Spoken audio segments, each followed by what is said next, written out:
രാവിലെ തന്നെ കുളിച്ചുമാറ്റി കാക്കി യൂണിഫോമുമിട്ട് മിഥുൻ തൻ്റെ ഓട്ടോയുമെടുത്ത് സ്റ്റാൻഡിലേക്ക് ഇറങ്ങി. മിഥുൻ, കാണാൻ ഓമനത്വവും തെളിഞ്ഞ പുഞ്ചിരിയുമുള്ള സുന്ദരനായ ചെറുപ്പക്കാരൻ.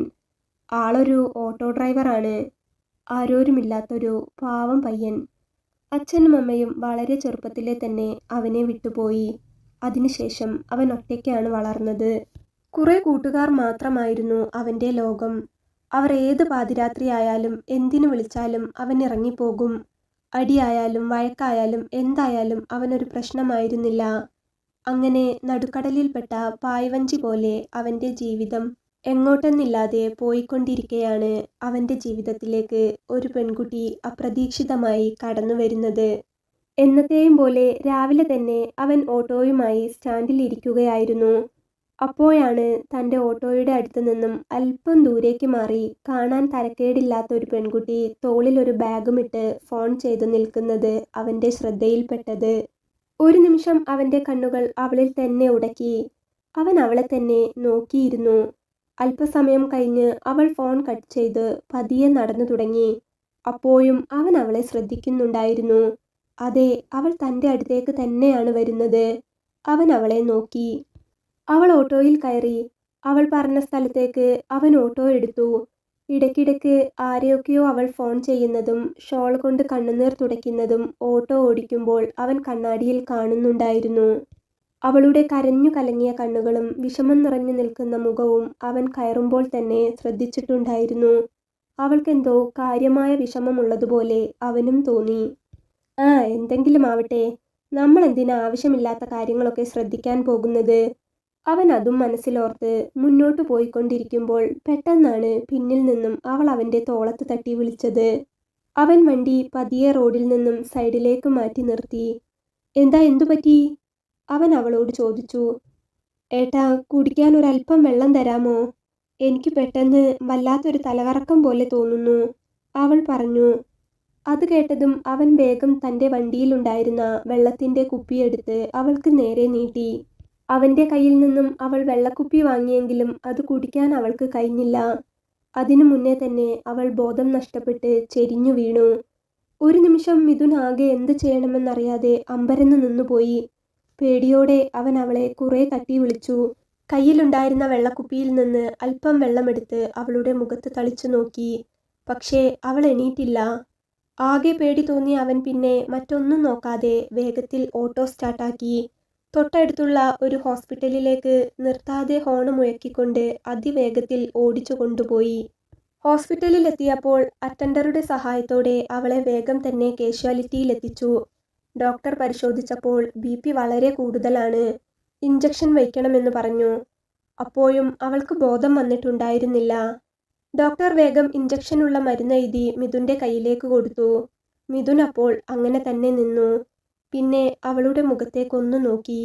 ബോധമില്ലാതെ കിടക്കുന്ന അവളെ കണ്ടപ്പോൾ എന്തോ ദയനീയത തോന്നിയതുകൊണ്ടാവണം അവൻ മറ്റൊന്നും പറയാതെ നേരെ മെഡിക്കൽ സ്റ്റോറിൽ ചെന്ന് മരുന്ന് വാങ്ങി തിരികെ വന്നു. അത് ഡ്യൂട്ടിയിലുണ്ടായിരുന്ന സിസ്റ്ററുടെ കയ്യിലേക്ക് കൊടുത്തു. അപ്പോഴും അവൾ ബോധമില്ലാതെ കട്ടിലിൽ കിടക്കുക തന്നെയായിരുന്നു. കാണാൻ വലിയ ഭംഗിയൊന്നുമുള്ള കുട്ടി ആയിരുന്നില്ല അവളെങ്കിലും കാണുമ്പോൾ നോക്കി നിന്നു പോകുന്ന എന്തോ ഒരു ആകർഷണീയത അവൾക്കുണ്ടായിരുന്നു. മിഥുൻ അവളെ തന്നെ ഒരു നിമിഷം നോക്കി. ശേഷം പുറത്തേക്ക് കസേരയിൽ വന്നിരുന്നു. അല്പം കഴിഞ്ഞപ്പോൾ അവൾക്ക് ബോധം വന്നിട്ടുണ്ടെന്ന് സിസ്റ്റർ വന്ന് പറഞ്ഞപ്പോഴാണ് അവൻ മുറിയിലേക്ക് ചെന്നത്. ആ പെൺകുട്ടി അപ്പോൾ കട്ടിലിൽ കിടന്ന് അവനെ നോക്കുകയായിരുന്നു.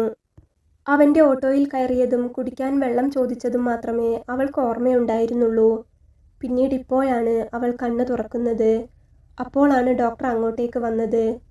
എങ്ങനെയുണ്ടിപ്പോൾ? ഡോക്ടർ അവളോട് ചോദിച്ചു. കുഴപ്പമില്ല ഡോക്ടർ, അവൾ പറഞ്ഞു. BP കൂടിയതാണ്, ഇപ്പോൾ നോർമലായിട്ടുണ്ട്. എന്നാലും ഇത്രയ്ക്ക് കൂടിപ്പോയ സ്ഥിതിക്ക് 2 വീക്സ് മരുന്നെടുക്കണം.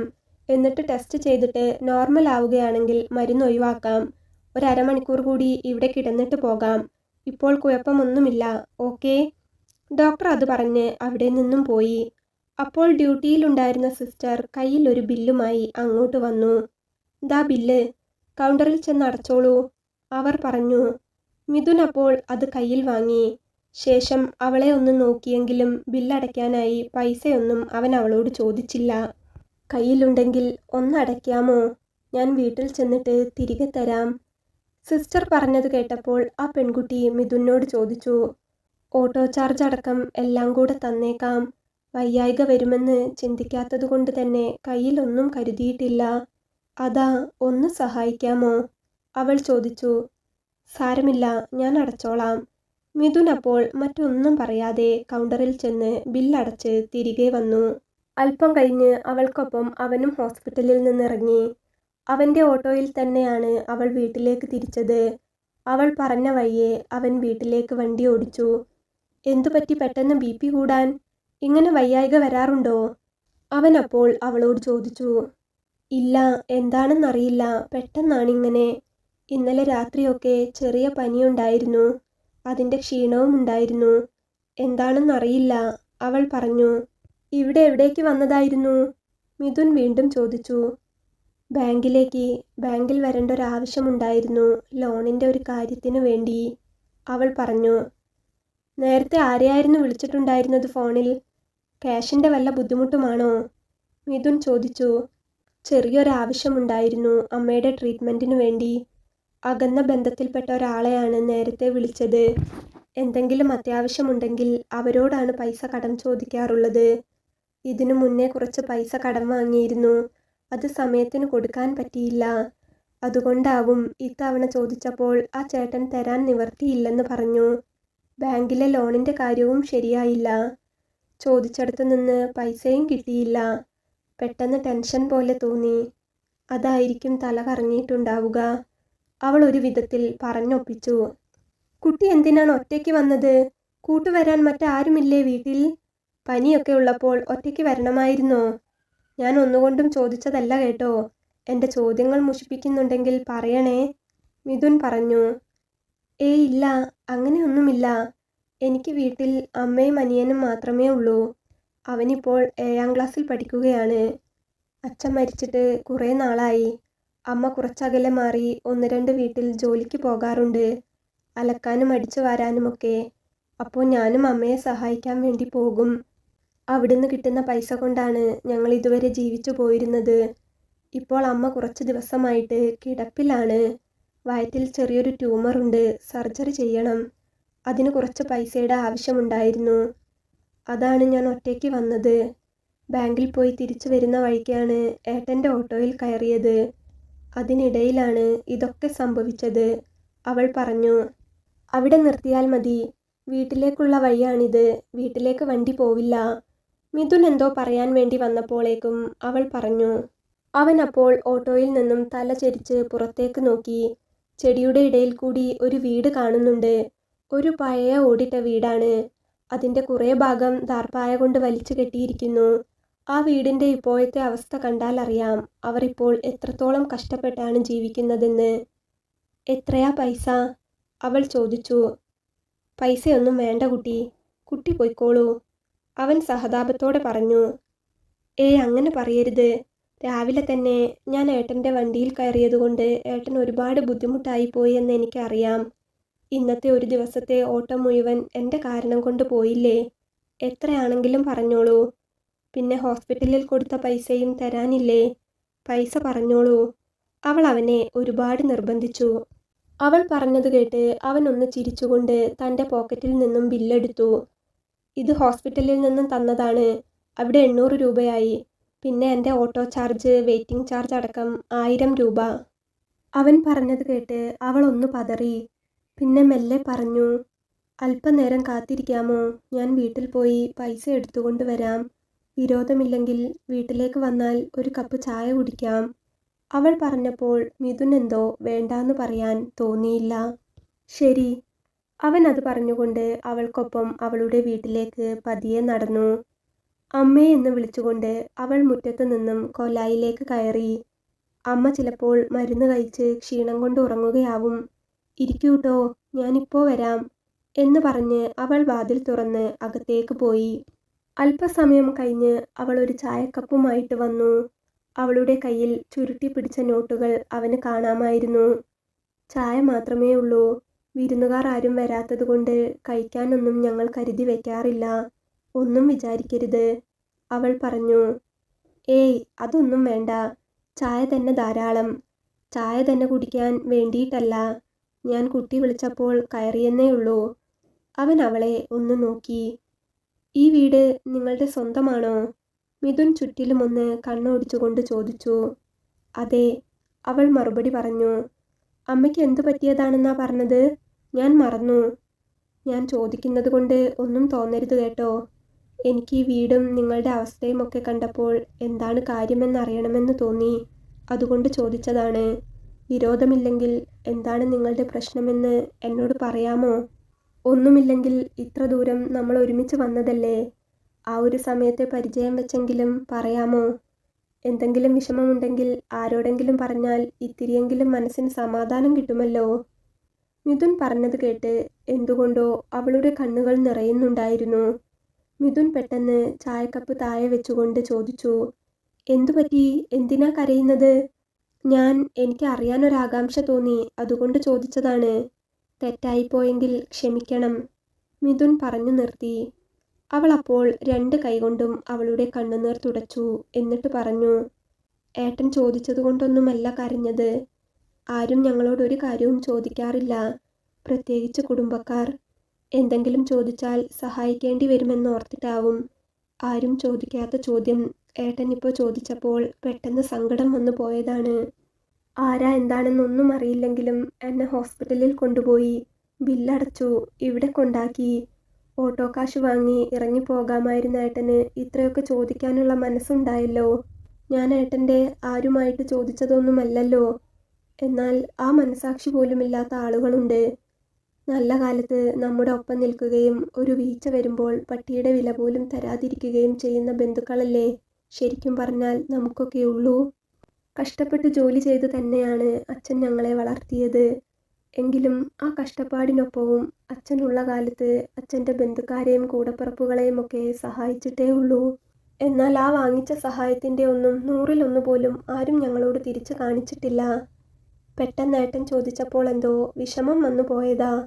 അവൾ വീണ്ടും കണ്ണു തുടച്ചു. മിഥുൻ അപ്പോൾ ഒന്നും മിണ്ടാതെ അത് കേട്ടു നിന്നു. അവൾ അപ്പോൾ അവനെ നോക്കി. എന്നിട്ട് തുടർന്നു. ഇന്ന് രാവിലെ ഞാൻ ടൗണിൽ ഒരു ബാങ്കിൽ വന്ന് തിരിച്ചു വരുന്ന വഴിക്കാണ് ഏട്ടൻ്റെ വണ്ടിയിൽ കയറിയത്. കുറച്ച് വർഷങ്ങൾക്ക് മുൻപ് വീടിൻ്റെ ആധാരം പണയപ്പെടുത്തി ഒരു ലോൺ എടുത്തിട്ടുണ്ടായിരുന്നു. അച്ഛൻ്റെ ചികിത്സയുടെ ആവശ്യത്തിന് വേണ്ടി എടുത്തതാണ്.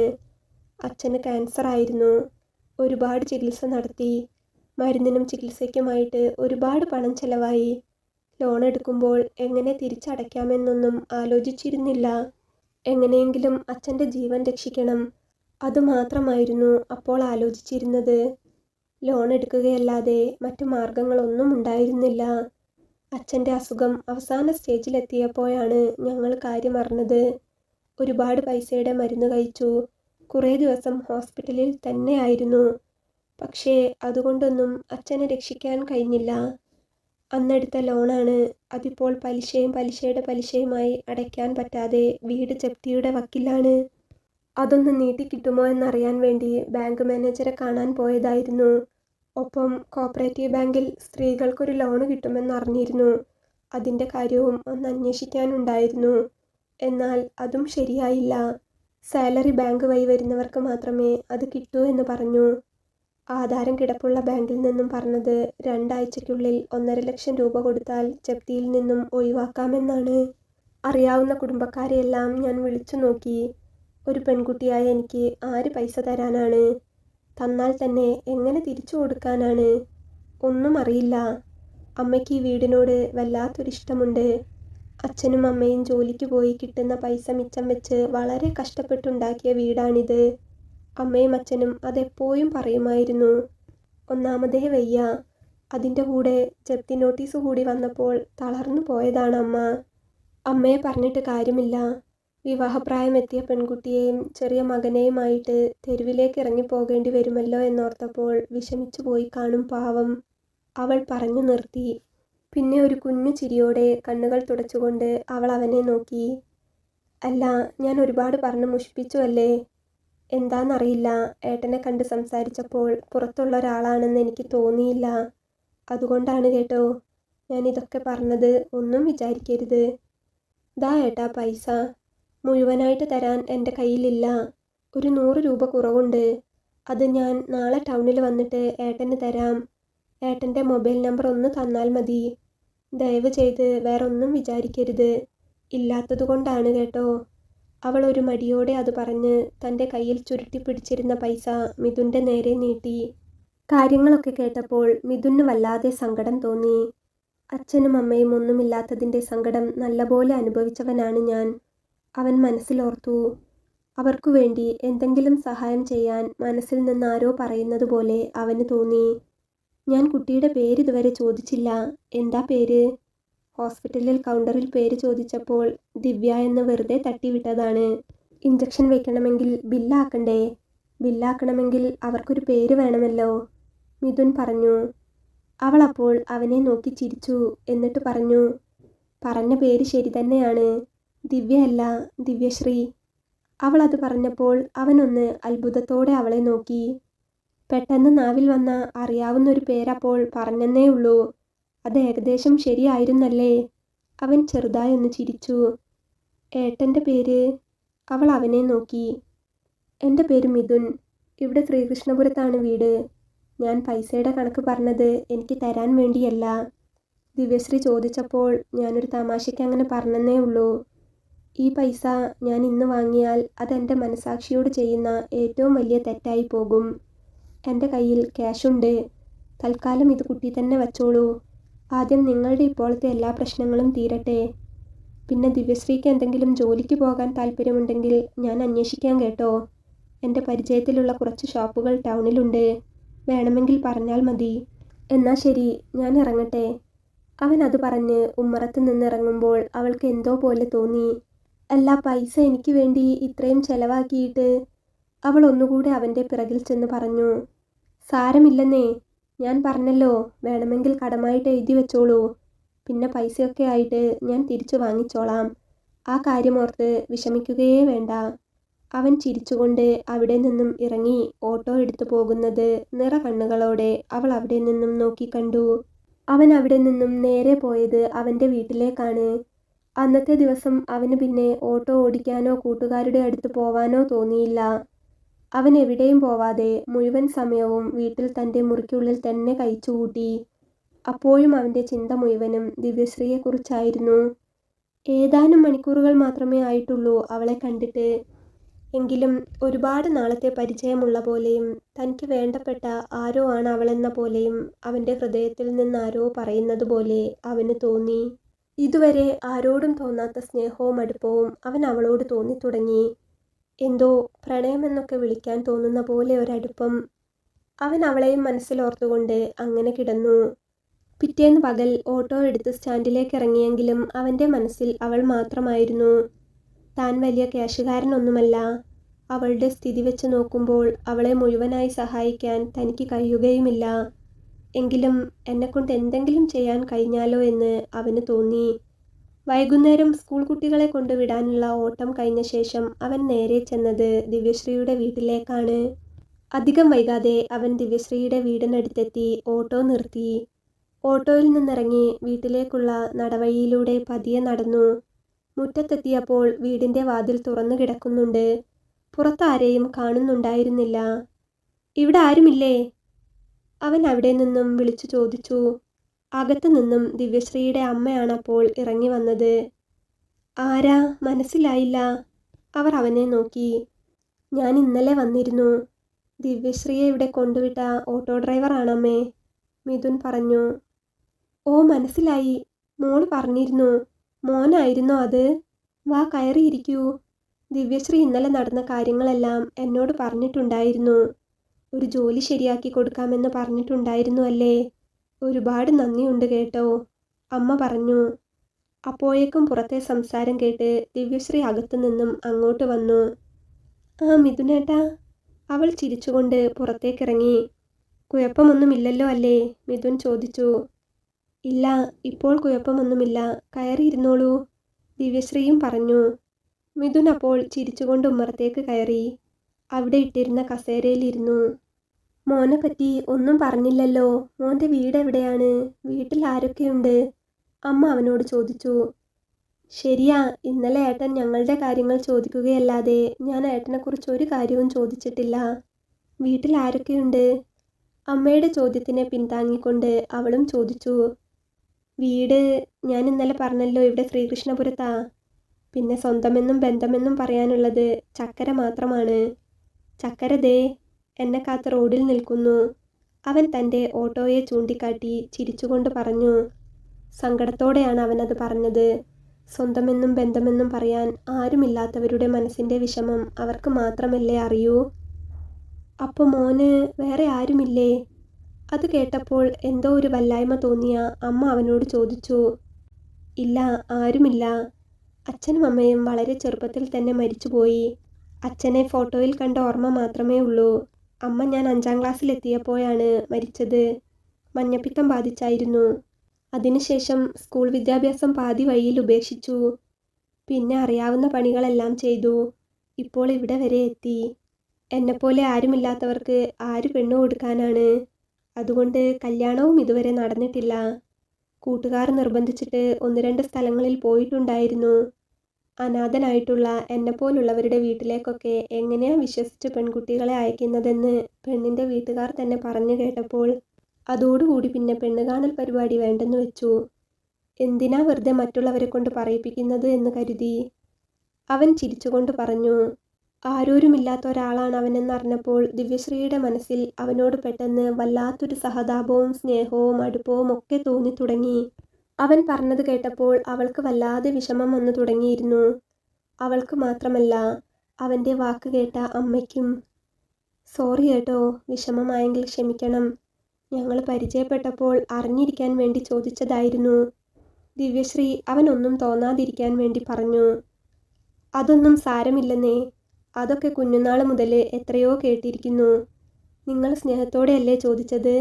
കളിയാക്കിക്കൊണ്ട് ചോദിച്ചവർ എത്രയോ ഉണ്ട്. ആരുമില്ലാത്തവരാകുമ്പോൾ പിന്നെ ആരുമില്ലെന്ന് പറയാൻ നമ്മൾ എന്തിനു മടിക്കണം? അത് സാരമില്ല. പിന്നെ എന്തായി നിങ്ങളുടെ കാര്യം? ബാങ്കിൽ അടയ്ക്കാനുള്ള പൈസ എവിടെ നിന്നെങ്കിലും കിട്ടിയോ? മിഥുൻ ചോദിച്ചു. ഇല്ല, അമ്മയെ കൂട്ടി ഒന്നുകൂടി ബാങ്കിൽ ചെന്ന് മാനേജറോട് സംസാരിച്ചു നോക്കണം. നടക്കുമോ എന്നറിയില്ല.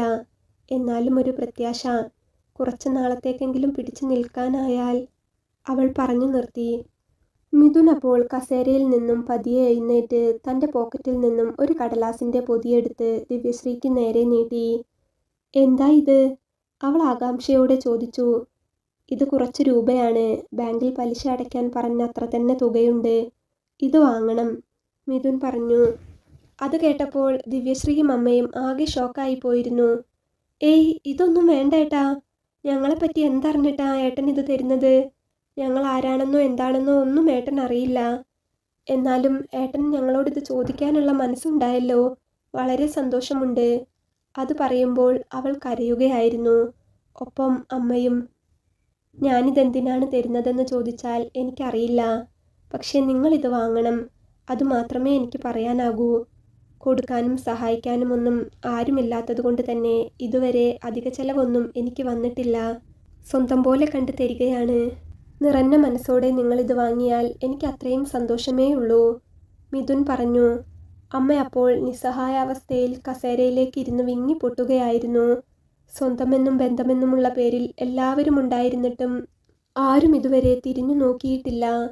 ഏതോ ഒരു പയ്യൻ വന്ന് സഹായം വെച്ച് നീട്ടുമ്പോൾ അവർക്ക് എന്തു പറയണമെന്നറിയുന്നുണ്ടായിരുന്നില്ല. ഒരു നിമിഷം ഒന്ന് പുറത്തേക്ക് വരാമോ? അമ്മയുടെ കരച്ചിൽ കണ്ടപ്പോൾ മിഥുൻ ദിവ്യശ്രീയോട് പറഞ്ഞു. കരഞ്ഞ കണ്ണുകൾ തുടച്ചുകൊണ്ട് തന്നെ അവൾ അവനൊപ്പം പുറത്തേക്ക് നടന്നു. അവർ രണ്ടുപേരും ഉമ്മറക്കോലായിൽ നിന്നും ഇറങ്ങി മുറ്റത്തേക്ക് നടന്നു. ഇതൊന്നും വേണ്ട ഏട്ടാ, അവൾ അപ്പോൾ അവനെ നോക്കിക്കൊണ്ട് പറഞ്ഞു. മിഥുൻ അപ്പോൾ അല്പനേരം മൗനമായി നിന്നു. എന്നിട്ട് പറഞ്ഞു. ദിവ്യശ്രീ, ഞാനൊരു കാര്യം പറയട്ടെ.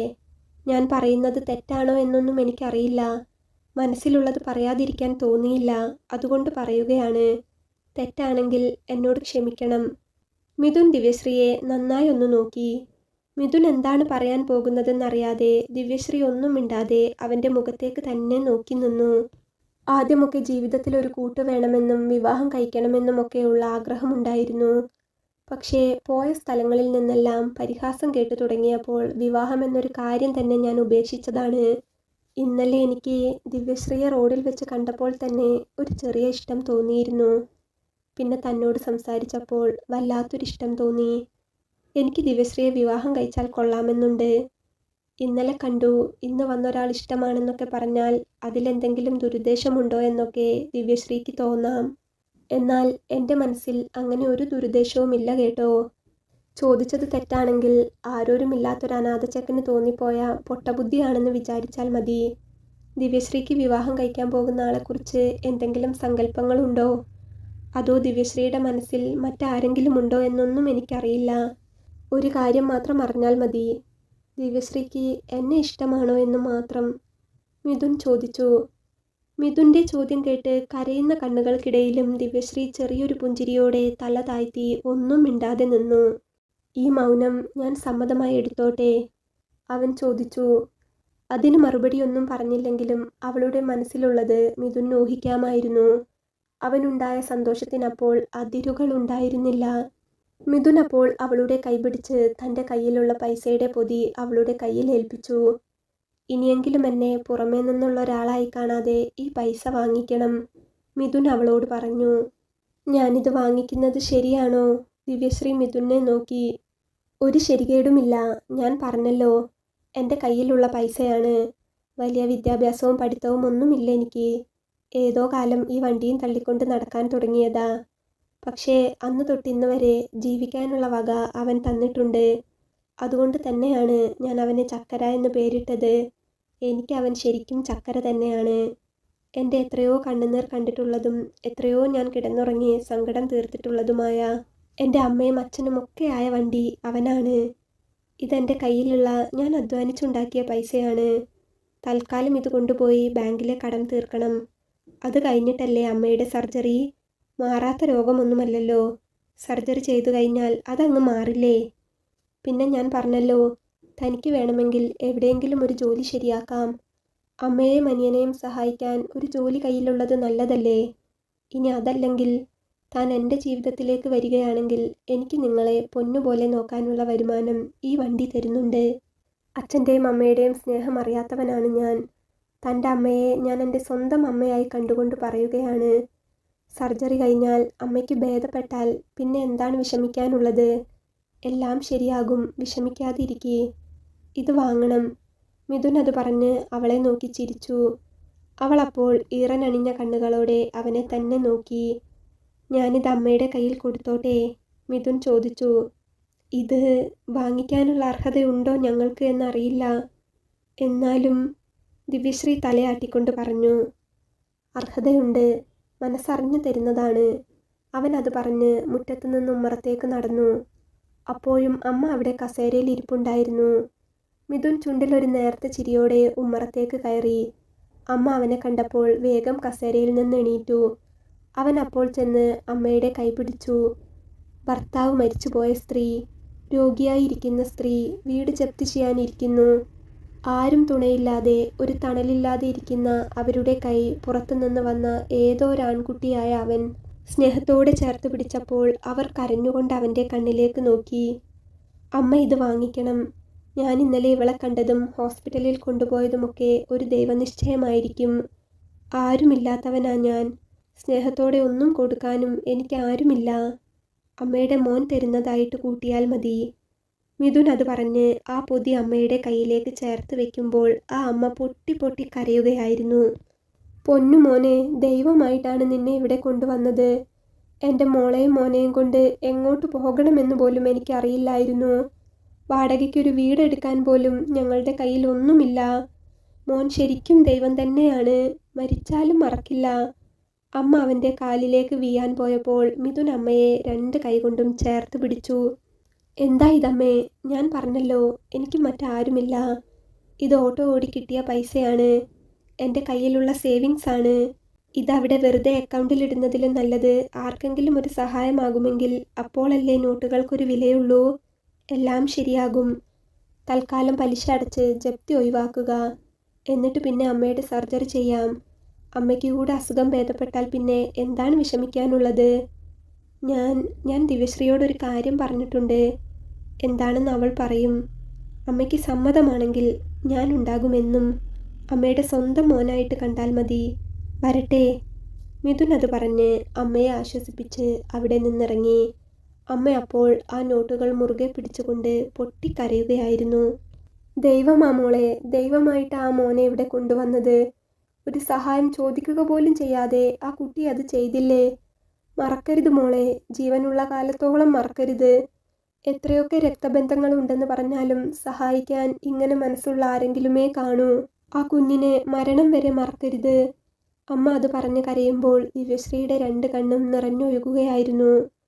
അവൾ അപ്പോൾ അമ്മയുടെ കയ്യിൽ ചേർത്ത് പിടിച്ച് സമാധാനിപ്പിച്ചു. അപ്പോളാണ് ദിവ്യശ്രീയുടെ അനിയൻ ദേവരാഗ് മോൻ സ്കൂൾ വിട്ട് അങ്ങോട്ട് എത്തിയത്. തോളിലൊരു ബാഗുമിട്ട് അവൻ അങ്ങോട്ട് ഓടിയെത്തി. അമ്മ, എന്നോട് എൻ്റെ ക്ലാസ്സിൽ അനുഗ്രഹ് പറയുകയാണ്. അവൻ്റെ അച്ഛൻ പറഞ്ഞു അത്രേ, നമ്മുടെ വീട് ബാങ്കുകാർ കൊണ്ടുപോകുമ്പോൾ നമ്മുടെ പാത്രങ്ങളൊക്കെ എടുത്ത് പുറത്തിടുമെന്ന്. ശരിയാണോ അമ്മേ? നമുക്കിനി വീടുണ്ടാവില്ലേ? ദേവരാഗ് അമ്മയോട് ചോദിച്ചു. പെട്ടെന്നത് കേട്ടപ്പോൾ അമ്മയ്ക്ക് വല്ലാതെ നൊന്തു. ഏയ്, അങ്ങനെയൊന്നുമില്ലാട്ടോ മോനെ. അതൊക്കെ മോനെ വിഷമിപ്പിക്കാൻ ആരോ വെറുതെ പറയുന്നതാ. മോൻ വാ, ചേച്ചി ചോറെടുത്ത് തരാം. മോൻ അതൊന്നും കേൾക്കാൻ നിൽക്കണ്ട, ദിവ്യശ്രീ അവനോട് പറഞ്ഞു. അവർ മാത്രമല്ലല്ലോ, ചേച്ചിയും അമ്മയും ഇന്നലെ രാത്രി പറയുന്നത് കേട്ടല്ലോ, നമ്മൾ ഇവിടെ നിന്ന് ഇറങ്ങി പോകേണ്ടി വരുമെന്ന്. നമ്മളെ ബാങ്കുകാർ അടിച്ചിറക്കുമോ അമ്മേ? അവൻ അമ്മയെ നോക്കി. ഇല്ല മോനെ, നമ്മൾ ഈ വീട്ടിൽ തന്നെ താമസിക്കും. നമ്മളെ അടിച്ചിറക്കാൻ ആരും വരില്ല. അമ്മയുടെ കുട്ടി പേടിക്കണ്ടാട്ടോ. എന്നിട്ട് അവരൊക്കെ എന്താ അങ്ങനെ പറഞ്ഞത്? അവനൊരു സംശയത്തോടെ വീണ്ടും ചോദിച്ചു. അവർ പറഞ്ഞതൊക്കെ സത്യമാണ് മോനെ. ബാങ്കിൽ പൈസ കൊടുത്തില്ലെങ്കിൽ നമ്മൾ ഈ വീട് വിട്ട് ഇറങ്ങേണ്ടി വരുമായിരുന്നു. അച്ഛൻ കുഞ്ഞുനാളിലൊക്കെ മോനെ പഠിപ്പിക്കാറില്ലേ ദൈവമുണ്ട് എന്നുള്ളത്? അങ്ങനെ ആ ദൈവം നമുക്കൊരു സഹായം ചെയ്തു. ദൈവത്തെപ്പോലെ ഒരാൾ ഇപ്പോൾ ഇവിടെ വന്നിട്ട് പോയി. ഇനി നമ്മൾ ഈ വീട് വിട്ട് ഇറങ്ങേണ്ടി വരില്ല. അമ്മ കരഞ്ഞുകൊണ്ട് പറഞ്ഞു. അതാരാ അമ്മേ? ദേവരാഗ് ചോദിച്ചു. അങ്ങനെ ഒരാളുണ്ട്, ഒരേട്ടനാ, നല്ലൊരേട്ടൻ. അമ്മ മോന് പരിചയപ്പെടുത്തി തരാൻ കേട്ടോ. എന്നും ദൈവത്തെപ്പോലെ കാണണം ആ ഏട്ടനെ. അത്രയ്ക്ക് പാവമാണ്. മോനെന്തായാലും വിഷമിക്കാതെ ചെന്ന് മേലു കഴുക്. ചേച്ചി ചോറെടുത്തു തരും. നമ്മുടെ വീട് ആരും കൊണ്ടുപോകില്ല കേട്ടോ, അമ്മ പറഞ്ഞു. ദേവരാഗ് അപ്പോൾ ചിരിച്ചുകൊണ്ട് അകത്തേക്ക് കയറി. മക്കളാണ്, കഷ്ടപ്പാടറിയിച്ച് തന്നെ വളർത്തണം.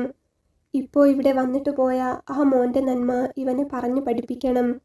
ആ പാവം പയ്യൻ ദാനം തന്ന ജീവിതമാണ് നമ്മുടേതെന്ന് അവനും അറിയണം. നിറകണ്ണുകളോടെ അമ്മ ദിവ്യശ്രീയോട് പറഞ്ഞു. അമ്മയോട് എന്ത് പറയണമെന്ന് ദിവ്യശ്രീക്ക് അപ്പോൾ അറിയുന്നുണ്ടായിരുന്നില്ല. മിഥുൻ അവരുടെ എല്ലാ മനസ്സിൽ അത്രയ്ക്ക് പതിഞ്ഞു പോയിരുന്നു. ഏറെ നാളുകൾക്ക് ശേഷം അന്നാണ് അവർ സമാധാനത്തോടെ ആ വീട്ടിൽ അല്പനേരം ഇരിക്കുന്നത്. അനിയന് ഭക്ഷണം വിളമ്പിക്കൊടുത്ത് അവനെ പഠിക്കാനിരുത്തിയ ശേഷം ദിവ്യശ്രീ മുറിയിലേക്ക് ചെന്ന് കട്ടിലിലിരുന്നു. തലയിണയിൽ മുഖമമർത്തി ഒരു നിമിഷം അങ്ങനെ കിടന്നു. അവളുടെ മനസ്സ് നിറയെ അപ്പോൾ മിഥുനായിരുന്നു. അച്ഛനും അമ്മയും ആരുമില്ലെന്ന് പറഞ്ഞ അവൻ്റെ വാക്കുകൾ അവളുടെ കാതിലുണ്ടായിരുന്നു. അവൾ തലേ ദിവസം അവൻ്റെ മൊബൈൽ നമ്പർ ചോദിച്ചിരുന്നു. പക്ഷേ മിഥുൻ അത് കൊടുക്കാൻ വിട്ടുപോയിരുന്നു. ദിവ്യശ്രീക്ക് അപ്പോൾ അവനെ ഒന്ന് വിളിക്കണമെന്ന് തോന്നി. നമ്പർ വാങ്ങിക്കാൻ വിട്ടുപോയല്ലോ, എന്താ ചെയ്യുക? അവൾ ഓർത്തു. അപ്പോഴാണ് തലേ ദിവസം മിഥുൻ അവൾക്ക് നൽകിയ ഹോസ്പിറ്റലിലെ ബില്ല് അവൾക്ക് ഓർമ്മ വന്നത്. അതിൽ അവളുടെ പേരിനോടൊപ്പം ഒരു മൊബൈൽ നമ്പർ അവൾ കണ്ടിരുന്നു. താൻ ബോധമില്ലാതെ കിടക്കുന്ന സമയത്തെ ബില്ലായതുകൊണ്ട് തന്നെ അതിൽ മിഥുൻ്റെ നമ്പറായിരിക്കും കൊടുത്തിട്ടുണ്ടാവുക എന്ന് അവൾക്ക് തോന്നി. അവൾ വേഗം ഓടിച്ചെന്ന് മേശവലപ്പ് തുറന്ന് അതിൽ നിന്ന് ഹോസ്പിറ്റൽ ബില്ലെടുത്ത് നോക്കിയപ്പോൾ അതിലൊരു മൊബൈൽ നമ്പർ ഉണ്ടായിരുന്നു. അവൾ അവളുടെ ഫോണിൽ ആ നമ്പർ ഡയൽ ചെയ്ത് കോൾ ചെയ്തപ്പോൾ അപ്പുറത്ത് റിംഗ് ഉണ്ടായിരുന്നു. എന്നാൽ ഫോൺ എടുക്കുന്നുണ്ടായിരുന്നില്ല. നമ്പർ ഇത് തന്നെ ആവില്ലേ? ഇനി മാറിക്കൊടുത്തതായിരിക്കുമോ? അവൾ അപ്പോൾ ആ നമ്പർ അവളുടെ ഫോണിൽ സേവ് ചെയ്തു. വാട്സപ്പിൽ നോക്കിയാലോ? അവൾ വേഗത്തിൽ വാട്സപ്പ് ഓണാക്കി നോക്കി. വാട്സപ്പ് കോണ്ടാക്ട് ലിസ്റ്റിൽ അവൻ്റെ നമ്പർ കണ്ടപ്പോൾ അതിൽ വാട്സപ്പ് ഉണ്ടെന്ന് മനസ്സിലാക്കി അവൾ വേഗം അതെടുത്തു നോക്കി. അതിൽ മിഥുൻ്റെ ചിരിക്കുന്ന ഫോട്ടോ കണ്ടപ്പോൾ അവളുടെ മുഖം ഒരു കൊഞ്ചലോടെ തെളിഞ്ഞു. മുഖം മാത്രമല്ല, മനസ്സും. നിറഞ്ഞ ചിരിയോടെ അവൾ ആ ഫോട്ടോ എടുത്തു നോക്കി. കാക്കി യൂണിഫോമിൽ ഓട്ടോ ചാരി ചിരിച്ചു നിൽക്കുന്ന മിഥുൻ്റെ ഫോട്ടോ ആയിരുന്നു അതിലെ പ്രൊഫൈൽ പിക്ചർ. അവൾ ആ ഫോട്ടോ മൊബൈലിൽ സ്ക്രീൻഷോട്ട് എടുത്തു. അതൊന്ന് സൂം ചെയ്തു നോക്കി.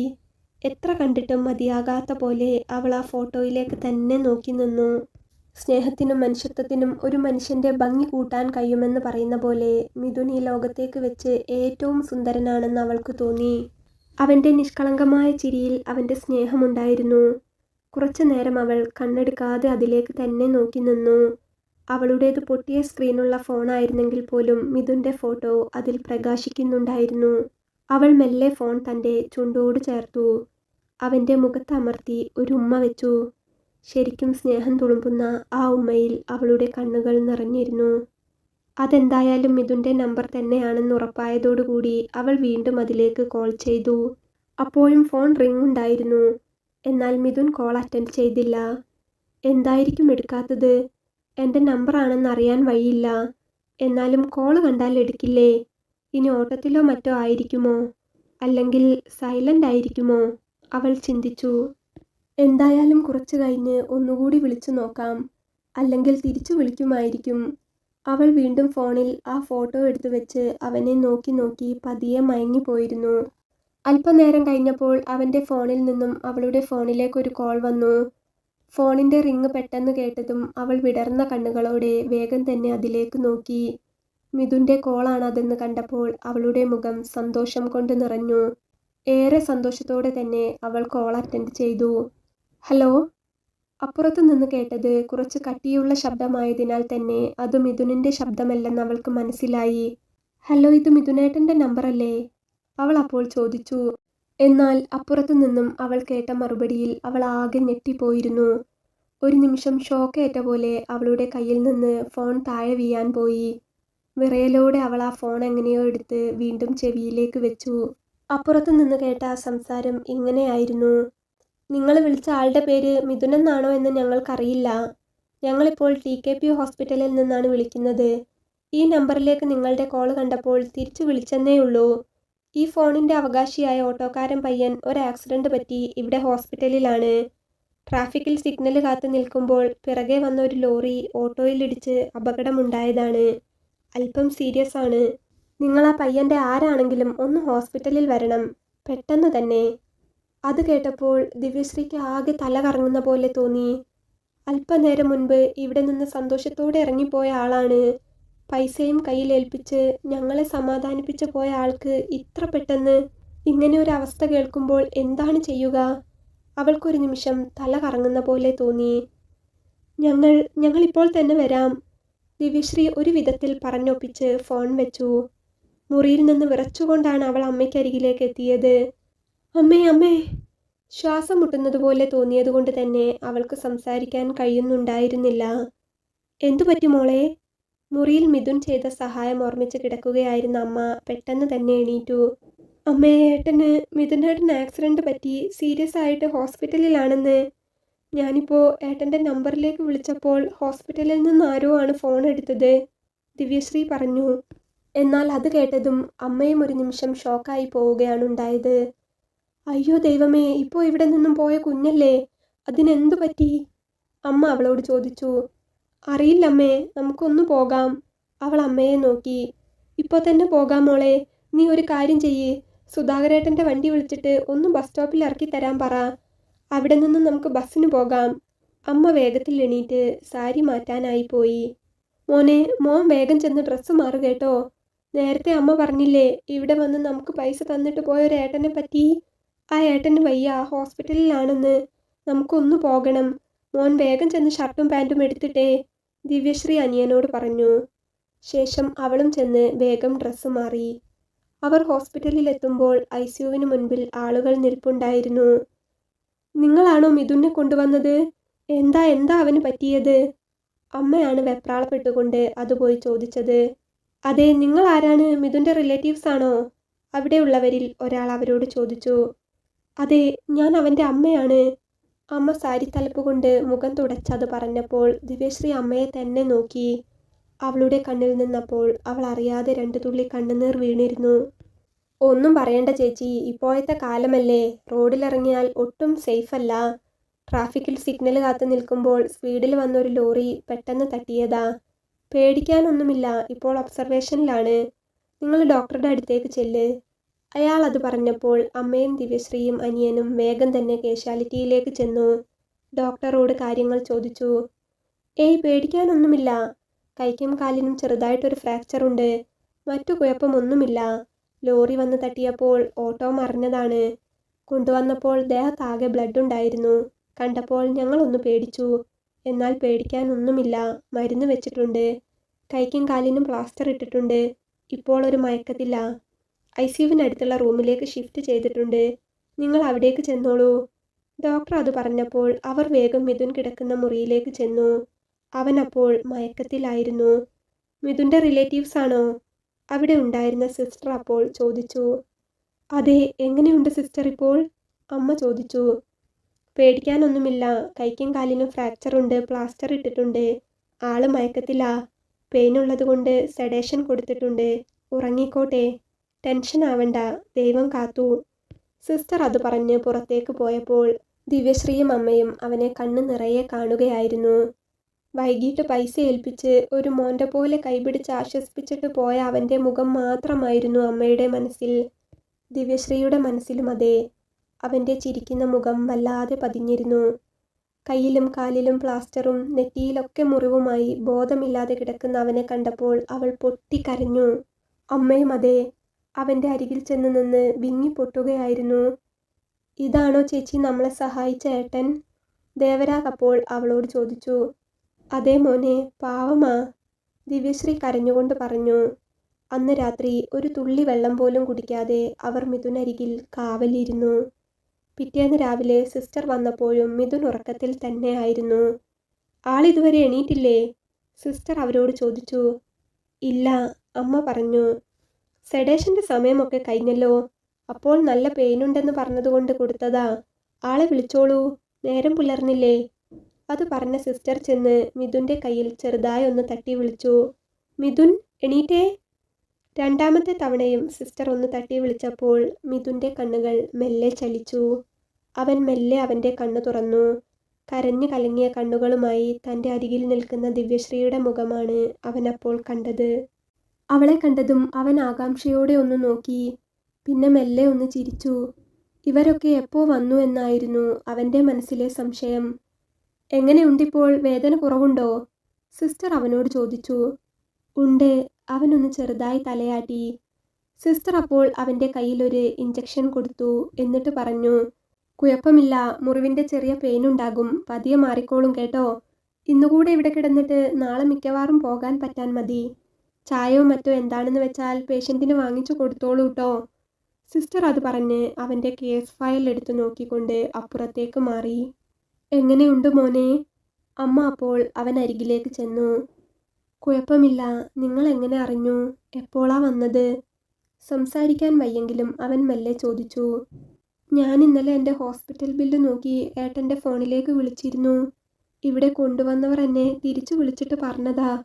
പേടിച്ചു പോയി കേട്ടപ്പോൾ. ദിവ്യശ്രീ പറഞ്ഞു. സാരമില്ല, വരാനുള്ളത് വരും. പെട്ടെന്ന് ലോറി ലെഫ്റ്റ് സൈഡിലൂടെ എടുത്തപ്പോൾ പറ്റിയതാ, അവൻ പറഞ്ഞു. സിസ്റ്റർ അപ്പോൾ അവനുള്ള മരുന്നുകൾ കൊണ്ടുവന്ന് ദിവ്യശ്രീയുടെ കയ്യിൽ കൊടുത്തു.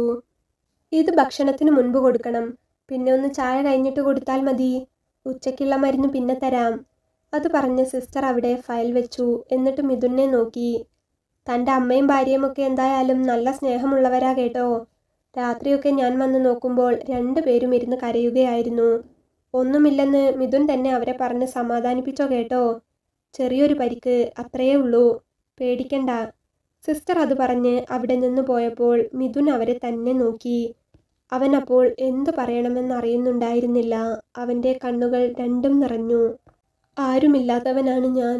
എന്തെങ്കിലും പറ്റിക്കിടന്നാലും ഏതെങ്കിലും മൂലയ്ക്ക് കിടന്ന് പൊഴുത്തു ചാവുകയേ ഉള്ളൂ. എനിക്ക് വേണ്ടി കരയാൻ ആരെങ്കിലും ഉണ്ടെന്ന് കേട്ടപ്പോൾ സഹിക്കാൻ പറ്റുന്നില്ല. മിഥുൻ അത് പറഞ്ഞ് കണ്ണു നിറച്ചു. ആരുമില്ലെന്ന് മോൻ പറയരുത്. മോന് ഞങ്ങളൊക്കെ ഇല്ലേ? മോൻ്റെ ആരുമല്ലാതിരുന്നിട്ട് കൂടി ഞങ്ങളെ സ്വന്തം പോലെ കണ്ട് സ്നേഹിച്ച കുഞ്ഞല്ലേ മോൻ. മോൻ ഒറ്റയ്ക്കല്ലാട്ടോ. എന്നും ഞങ്ങളുണ്ടാകും. അമ്മ അത് പറഞ്ഞ് അവൻ്റെ തലയിലൊന്ന് തലോടി. മിഥുൻ അപ്പോൾ കരഞ്ഞുകൊണ്ട് തന്നെ അവൻ്റെ കണ്ണുകൾ മെല്ലെ അടച്ചു. അപ്പോഴാണ് തൊട്ടപ്പുറത്തെ കട്ടിലിൽ കിടന്നുറങ്ങുന്ന അനിയൻ ദേവരാഗിനെ മിഥുൻ കണ്ടത്. ഇതാണല്ലേ ആള്? മിഥുൻ അവനെ നോക്കി ചിരിച്ചു. അതെ, അവനും ഞങ്ങളോടൊപ്പം കുറേ നേരം ഉറങ്ങാതിരിപ്പുണ്ടായിരുന്നു. പുലർച്ചയ്ക്ക് എപ്പോഴോ ആണ് പിന്നെ ഉറങ്ങിയത്. ദേവരാഗ്, മോനെ എണീറ്റേ. ദിവ്യശ്രീ അവനെ തട്ടി വിളിച്ചു. ദേവരാഗ് അപ്പോൾ കണ്ണു തുറന്നു. മിഥുൻ അപ്പോൾ അവനെ നോക്കി സ്നേഹത്തോടെ ചിരിച്ചു. ഏട്ടൻ എണീറ്റല്ലേ? ഏട്ടന് വേദന കുറവുണ്ടോ? ദേവരാഗ് അരികിലേക്ക് വന്ന് ചോദിച്ചു. ഉണ്ട്. മിഥുൻ ഇഷ്ടത്തോടെ അവനെ നോക്കി. ഏട്ടൻ്റെ മുറിവൊക്കെ മാറും കേട്ടോ, വേദനയൊക്കെ മാറും. അമ്മ പറഞ്ഞു ഞങ്ങളെ വീട്ടിൽ നിന്ന് ഇറക്കി വിടാതിരിക്കാൻ സഹായിച്ച ഏട്ടനാണെന്ന്. ഏട്ടനെ ഞങ്ങൾക്കൊക്കെ വലിയ ഇഷ്ടമാ. ദേവരാഗ് അത് പറഞ്ഞപ്പോൾ മിഥുൻ അവനെ നോക്കി നന്നായൊന്ന് പുഞ്ചിരിച്ചു. ഞങ്ങൾ പോയി ചായക്കുള്ളത് വാങ്ങിച്ചിട്ട് വരാം. മോൻ കണ്ണു തുറന്നിട്ട് പോകാമെന്ന് കരുതിയാ നിന്നത്. അമ്മ ഇപ്പോൾ വരാം. മോളിവിടെ നിൽക്ക് കേട്ടോ. അമ്മ ചായ വാങ്ങാൻ പോകാൻ ഒരുങ്ങി. പൈസ, എൻ്റെ പേഴ്സും ഫോണുമൊക്കെ അവരിവിടെ എവിടെയോ വെച്ചിട്ടുണ്ട്. ടേബിളിൽ കാണും, മിഥുൻ പറഞ്ഞു. വേണ്ട മോനെ, പൈസ മോൻ തന്നത് കയ്യിലുണ്ടല്ലോ. അമ്മ പോയി വാങ്ങിച്ചോണ്ട് വരാം. മോൻ റെസ്റ്റ് എടുക്ക്. അമ്മ അത് പറഞ്ഞ് അനിയനെയും കൂട്ടി ചായ വാങ്ങിക്കാനായി പോയി. ദിവ്യശ്രീ അപ്പോൾ മിഥുൻ അരികിലേക്ക് ചെന്നു. അവളുടെ കണ്ണാകെ കരഞ്ഞ് കരഞ്ഞ് വല്ലാതെ ഇടുങ്ങിയിട്ടുണ്ടായിരുന്നു. സന്തോഷമായി നിങ്ങളെ കണ്ടപ്പോൾ ഒട്ടും പ്രതീക്ഷിച്ചിരുന്നില്ല. മിഥുൻ അവളെ നോക്കി ചിരിച്ചു. കേട്ടപ്പോൾ പേടിച്ചുപോയി. ഒരു പോള കണ്ണടച്ചിട്ടില്ല. നല്ല വേദന ഉണ്ടാകുമല്ലേ? ദിവ്യശ്രീ അവനോട് ചോദിച്ചു. കുറച്ച്. ഇഞ്ചക്ഷൻ വെച്ചപ്പോൾ അല്പം കുറവുണ്ട്, മിഥുൻ പറഞ്ഞു. സാരമില്ല, ഒക്കെ മാറും. ദിവ്യശ്രീ അവൻ്റെ കയ്യിൽ സ്നേഹത്തോടെ പിടിച്ചു. മിഥുൻ അപ്പോൾ അവളുടെ കണ്ണിലേക്കും മുഖത്തേക്കും ഒന്ന് നോക്കി. എന്നിട്ട് അവൻ്റെ കൈകൊണ്ട് അവളെ ഒന്ന് മെല്ലെ തൻ്റെ അരികിലേക്ക് ചേർത്ത് നിർത്തി. ഞാൻ വിശ്വസിച്ചോട്ടെ, ഇനി മുതൽ ഞാൻ അനാഥനല്ലെന്ന്? ആശ്വസിച്ചോട്ടെ ഞാൻ അങ്ങനെ? മിഥുൻ കരഞ്ഞുകൊണ്ട് അത് ചോദിച്ചപ്പോൾ ദിവ്യശ്രീ കരഞ്ഞുകൊണ്ട് തന്നെ അവൻ്റെ തലയിൽ ചെറുതായൊന്ന് തലോടി. കെട്ടിവെച്ച മുറിവിന് മുകളിലായി അവൻ്റെ മൂർത്താവിലൊന്ന് പതിയെ ഉമ്മ വെച്ചു. എന്നിട്ട് പറഞ്ഞു, ഒറ്റയ്ക്കല്ല, ഞാനുണ്ടാകും. എൻ്റെ മരണം വരെ ഞങ്ങളുണ്ടാകും. ഒറ്റയ്ക്കല്ല കേട്ടോ. പേടിക്കണ്ട. കയ്യിലെയോ കാലിലെയോ പൊട്ടൊന്നും കാര്യമാക്കണ്ട. ഞാൻ ചോറ് വാരിത്തരില്ലേ, ഞാൻ കുളിപ്പിക്കില്ലേ, എല്ലാത്തിനും ഞാനുണ്ടാകും. ഒറ്റയ്ക്കായി പോവില്ല. ഈ ജന്മം മുഴുവൻ കൂട്ടുകിടന്നാലും എന്നോട് കാണിച്ച സ്നേഹത്തിന് പകരമാകില്ല. വിഷമിക്കരുത് കേട്ടോ. അവൾ അത് പറഞ്ഞ് കണ്ണ് നിറഞ്ഞുകൊണ്ട് ഒന്നുകൂടെ അവനെ അവളോട് ചേർത്തു പിടിച്ചു. ഇന്ന് വരെ ഒരച്ഛൻ്റെയോ അമ്മയുടെയോ ആരുടെയും സ്നേഹം അനുഭവിച്ചിട്ടില്ലാത്ത അവൻ ആദ്യമായി ഒരു പെൺകുട്ടിയുടെ നെഞ്ചിൻ്റെ ചൂടറിഞ്ഞു. അവളുടെ സ്നേഹത്തിൻ്റെ ആയമറിഞ്ഞു. ഒരു നിമിഷം തനിക്ക് അവരോട് കാണിക്കാൻ തോന്നിയ കരുണയ്ക്ക് പകരം കിട്ടിയത് ഒരു കുടുംബത്തെയാണ്. താൻ വീണുപോകുമെന്നറിയാവുന്ന ദൈവം അവരിലേക്ക് തന്നെ എത്തിച്ചതുപോലെ. ഒരമ്മയുടെ നെഞ്ചിൻ്റെ ചൂടറിഞ്ഞിട്ടില്ലാത്ത അവൻ അവളുടെ നെഞ്ചിൽ കിടന്ന് പൊട്ടിക്കരഞ്ഞു. ആരോരുമില്ലാത്ത അവൻ അനുഭവിച്ച ആദ്യത്തെ സ്നേഹം, ആദ്യത്തെ ചൂട് അവളുടേതായിരുന്നു. ജീവിതത്തിൽ ഒരിക്കലും കിട്ടാത്ത ആ സ്നേഹത്തിലേക്ക് അവൻ അവൻ്റെ തല ചേർത്തു വെച്ചു. ഹോസ്പിറ്റലിൽ നിന്ന് ഡിസ്ചാർജ് ആയപ്പോൾ ദിവ്യശ്രീയും അമ്മയും നിർബന്ധിച്ച് മിഥുനെ അവരുടെ വീട്ടിലേക്ക് കൂട്ടിക്കൊണ്ടുപോയി. ആളുകൾ എന്തു പറയുമെന്നൊന്നും അവർക്കൊരു വിഷയമായിരുന്നില്ല. മോളുടെ വിവാഹം കഴിഞ്ഞു എന്ന് മാത്രമാണ് അവരെല്ലാവരോടും പറഞ്ഞത്. തങ്ങൾക്കൊരു പുതിയ ജീവിതം വെച്ച് നീട്ടിയ ആ പയ്യനെ വേണ്ട രീതിയിൽ ശുശ്രൂഷിക്കാൻ കഴിഞ്ഞില്ലെങ്കിൽ പിന്നെ മനുഷ്യനാണെന്ന് പറഞ്ഞിട്ട് എന്ത് കാര്യം? അതിൽ കൂടുതൽ ഏത് ബന്ധുക്കാരുടെ ചോദ്യത്തെയാണ് ഭയക്കാനുള്ളത്? ആരെന്ത് പറയുമെന്നതൊന്നും അവർക്കൊരു വിഷയമേ ആയിരുന്നില്ല. അവനെ മോളുടെ ഭർത്താവായി ആ അമ്മ കണ്ടു കഴിഞ്ഞിരുന്നു. ദിവ്യശ്രീ പറഞ്ഞതുപോലെ തന്നെ ചോറ് വാരിക്കൊടുത്തും കുളിപ്പിച്ചും ഒപ്പമിരുന്നും അവൻ്റെ എല്ലാ കാര്യങ്ങളും നോക്കിയും അവൾ അവനൊരു നല്ല ഭാര്യയാവുകയായിരുന്നു. ഒപ്പം ഒരമ്മയുടെ എല്ലാ സ്നേഹവും വാരിക്കോരി കൊടുത്തുകൊണ്ട് അവളുടെ അമ്മയും. ഒരു കൂടപ്പിറപ്പിൻ്റെ സ്നേഹം അനുഭവിച്ചിട്ടില്ലാത്ത മിഥുന് ദിവ്യശ്രീയുടെ അനിയൻ ഒരു കളിക്കൂട്ടുകാരനാവുകയായിരുന്നു. സ്കൂൾ വിട്ട് വന്നാൽ മിഥുനോടൊപ്പം ഏറെ നേരം അവൻ കളി പറഞ്ഞിരിക്കും. അവർ ചേർന്ന് ലുഡോ കളിക്കും, കള്ളനും പോലീസും കളിക്കും. ശരിക്കു പറഞ്ഞാൽ ആരുമില്ലാത്ത മിഥുനും എല്ലാവരാലും ഉപേക്ഷിക്കപ്പെട്ട അവർക്കും അതൊരു പുതിയ ജീവിതമായിരുന്നു. ദൈവം അനുഗ്രഹിച്ചു നൽകിയ പുതിയൊരു ജീവിതം. മിഥുൻ ഏകദേശം സുഖപ്പെട്ടു വന്നപ്പോൾ അവൻ തന്നെ കാശുമുടക്കി അമ്മയുടെ സർജറി ചെയ്തു. ട്യൂമർ എടുത്തു മാറ്റിയപ്പോൾ അമ്മയുടെ വയറിൻ്റെ പ്രശ്നങ്ങൾ മാറി. എല്ലാം കൊണ്ടും എല്ലാവരും പൂർണ്ണ സന്തോഷകരമായ ഒരു ജീവിതത്തിലേക്ക് എത്തിയിരുന്നു. പതിയെ വയ്യായ്മകളൊക്കെ മാറി പതിവ് പോലെ മിഥുൻ ജോലിക്ക് പോയി തുടങ്ങി. ഒരു ദിവസം ഉച്ചയ്ക്ക് ജോലിക്ക് പോയ മിഥുൻ്റെ ഓട്ടോ വന്ന് നിന്നത് അവൻ്റെ വീട്ടിലേക്കാണ്. കുഞ്ഞുനാൾ മുതൽ അവൻ അധ്വാനിച്ച് അവൻ പണിത അവൻ്റെ കുഞ്ഞു സ്വർഗം.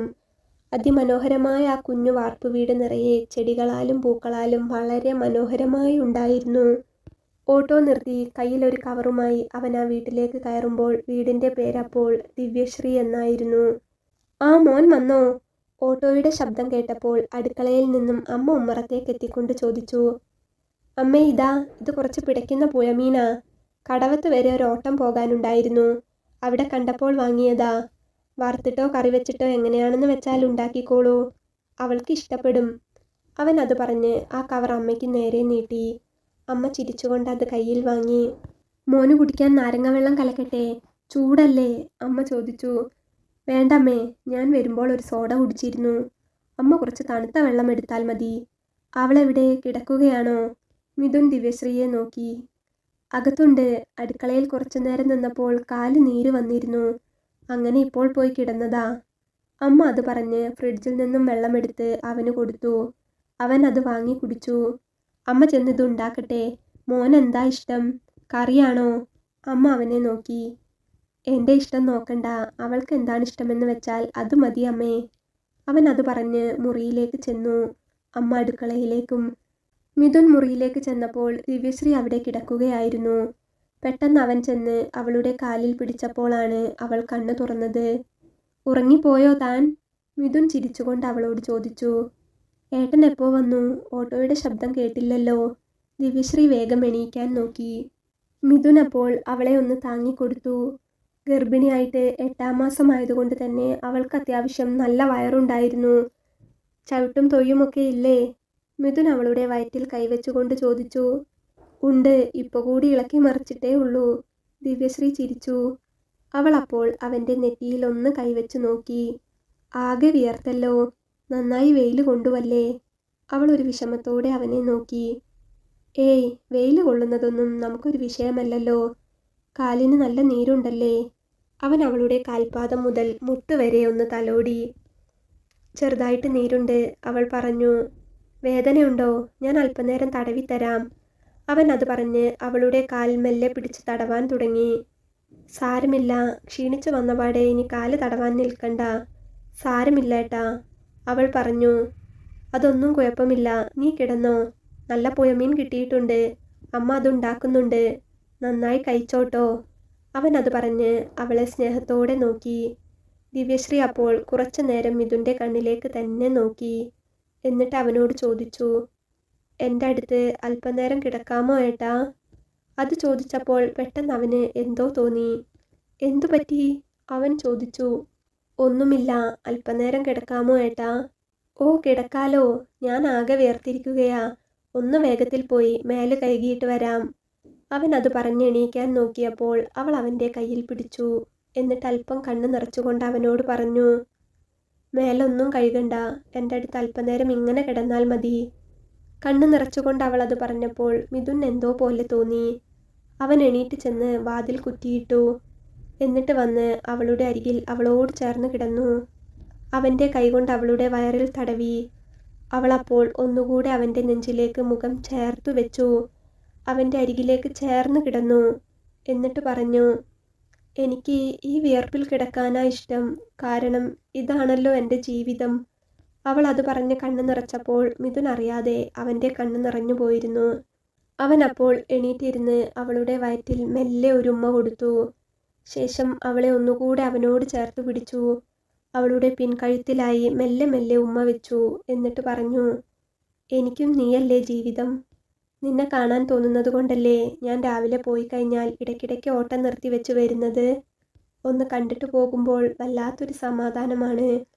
പ്രസവത്തിൻ്റെ കാര്യങ്ങളൊന്നും ഓർത്ത് ടെൻഷൻ ആവരുത് കേട്ടോ. ഞാൻ എൻ്റെ ഫ്രണ്ട്സിൽ ചിലരോട് ചോദിച്ചു. അവരുടെ വൈഫിനൊന്നും വലിയ പെയിനൊന്നും ഉണ്ടായിരുന്നില്ല അത്രേ. ലേബർ റൂമിൽ കയറലും പ്രസവിക്കലും കഴിഞ്ഞു എന്നാ പറയുന്നത്. ഒന്നും ഉണ്ടാകില്ല, വേഗം കഴിയും. ഞാനില്ലേ എപ്പോഴും. ഒപ്പം എൻ്റെ പ്രാർത്ഥനയും എപ്പോഴും ഉണ്ട്. അധികം വേദനിപ്പിക്കാതെ തന്നെ നമ്മുടെ കുഞ്ഞുവാവ വരും. അവൻ അവളെ സമാധാനിപ്പിക്കാനായി പറഞ്ഞു. എനിക്കങ്ങനെ പേടിയൊന്നുമില്ല ഏട്ടാ. വേദന ഉണ്ടായിക്കോട്ടെ, സന്തോഷത്തോടെ ഞാനത് സഹിച്ചോളാം. ഏട്ടനെപ്പോലെ ഒരു നല്ല കുഞ്ഞുവാവയെ ഏട്ടന് തരണം. അതുമാത്രമേ ഉള്ളൂ എൻ്റെ പ്രാർത്ഥന. ഏട്ടൻ ഇന്നിനി ഓട്ടോയും കൊണ്ട് പോകണ്ട. ഭക്ഷണം കഴിച്ചിട്ട് എൻ്റെ കൂടെ കുറേ നേരം കിടക്കാമോ? അവൾ ചോദിച്ചു. ഞാൻ കിടക്കാലോ. നിനക്ക് അങ്ങനെ തോന്നുന്നുണ്ടെങ്കിൽ ഫോണെടുത്ത് വിളിച്ചാൽ പോരെ? എത്ര നേരം വേണമെങ്കിലും കിടക്കാം. അവൻ അത് പറഞ്ഞ് അവളെ ഒന്നുകൂടെ തന്നോട് ചേർത്തു നിർത്തി. അവൾ അപ്പോൾ തിരിഞ്ഞ് അവൻ്റെ നെഞ്ചിലേക്ക് ചേർന്ന് കിടന്നു.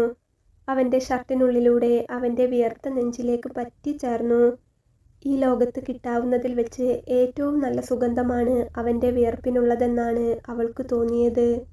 അവളുടെ തലയിൽ തലോടിക്കൊണ്ട് അവൻ അവളെ ചേർത്ത് നിർത്തുമ്പോൾ അവൻ്റെ നെഞ്ചോരം ചാഞ്ഞുകിടന്ന് അവൾ മനസ്സിൽ പറഞ്ഞു, അതെ, ഈ വിയർപ്പാണ് എൻ്റെ ജീവിതം.